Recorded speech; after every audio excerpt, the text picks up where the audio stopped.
So what's going to happen in this backyard is we've got this raised flagstone deck. It's raised by 4 inches. So we're going to remove all of this flagstone and put it over here to the side of the house where we're not going to be working.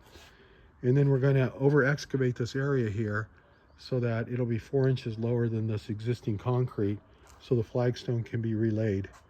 This arbor here that goes on the back of the house has to be all taken down, and then it's going to be hauled away. These trees here, shrubs here, they're all taken out. You can see there's a slope to the backyard about 12 inches, and that's going to be all excavated down. Then there'll be a stackable wall put across the fence there to hold the dirt back, create a 3-foot walkway all the way around it. Jacuzzi is going over here in the corner, and then all of this arbor has to be out of here. It's all rotted, and the concrete around the AC unit will be taken out. The AC unit is sitting on a styrofoam pad.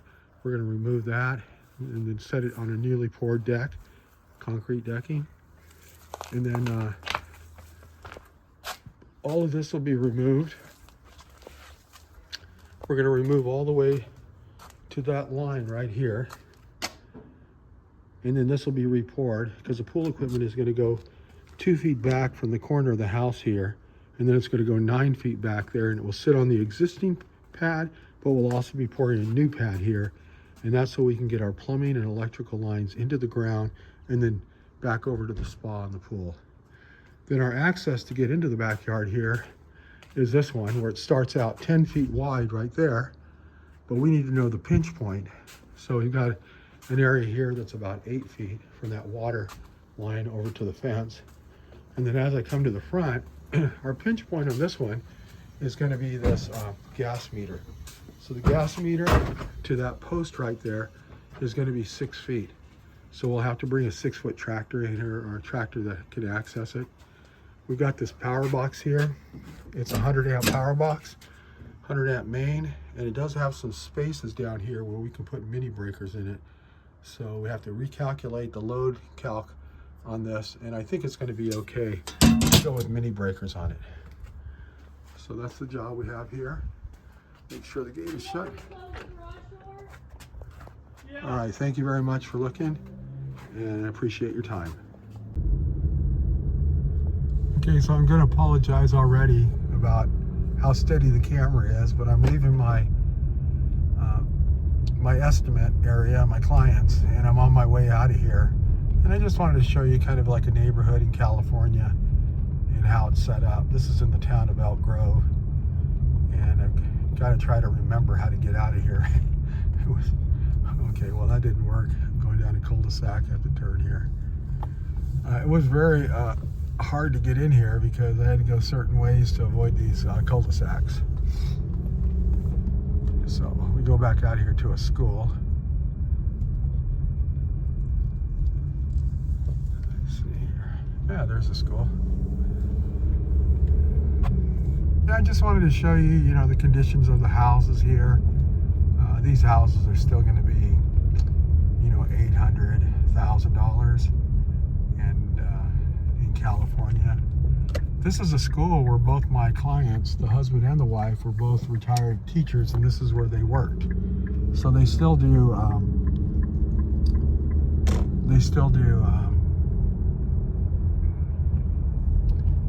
a substitute working, you know, at the school. But I always have kind of a special place in my heart for teachers because they obviously don't get paid very much for what they do. Not like a celebrity or a sports guy. So remember, it was a really convoluted way of getting over here. So to get to the main run, let me see if I can go this way. I think it was this way.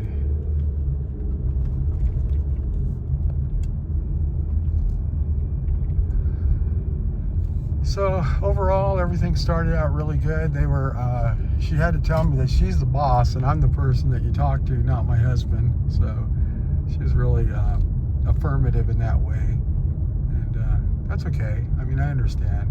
You know, she's a little frustrated with her husband and I talking.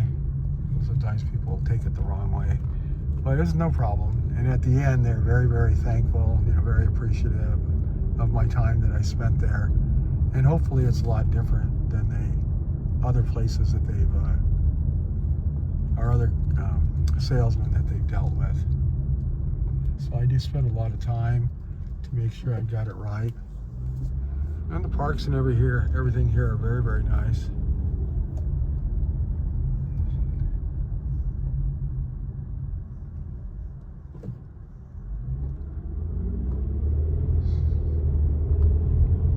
So I set up the second appointment for Wednesday at 10 o'clock.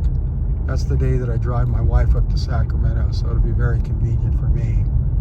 And I'm going to draw this one back of the house. So I'll show you guys how that came out, or the process of drawing it. But we did come up with a design, in about 20 minutes. And it's kind of everything that they wanted, and it's going to be a little bit bigger than they want. And it will be a pool with a jacuzzi. So it's always hard because that's going to cost more.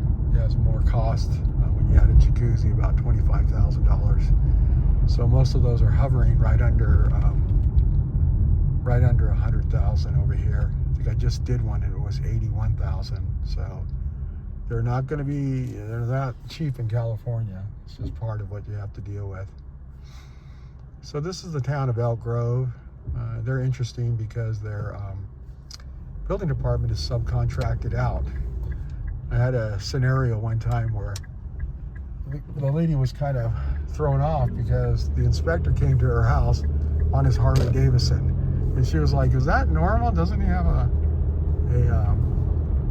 like a city car?" And I said, "Well, no, because they're subcontractors, so they're driving their personal vehicle and getting paid mileage for it. But it is kind of weird to have a guy pull up on a Harley Davidson and he's your building inspector." So I'm going to go ahead and sign off, and then I'll put all these clips together, and we'll see how this one turns out. So I'll keep you through the whole process and let you know, how I designed it, how I'm going to finish it off, and then whether they're going to sign up or not. All right, thank you much, and have a great day.